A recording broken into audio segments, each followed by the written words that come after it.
mapa si Jollibee. Okay. Okay, Jollibee, ikaw, may wish ka ba kay Trisha? Ha?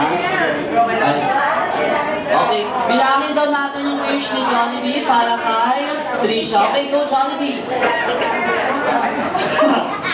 Go! Lahat tayo Jollibee sa 1! lahat na tayo magkakaw. Okay, go!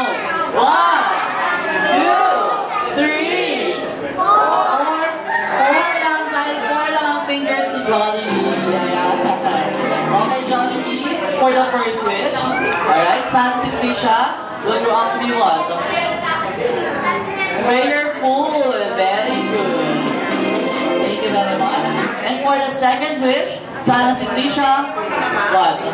Will grow up to be ano? Wow! What yan? Yan. Mapagmahal sa kapwa. Katulad daw ni Mami and Daddy. Okay.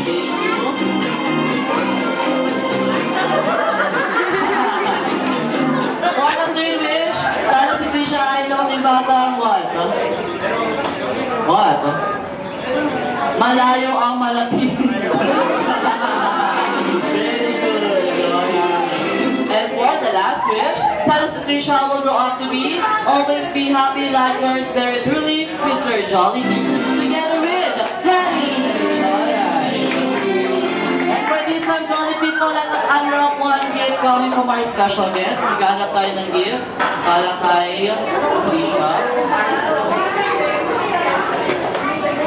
Jollibee, hold yours. Picture na. Okay ko na lang, and then babae sila.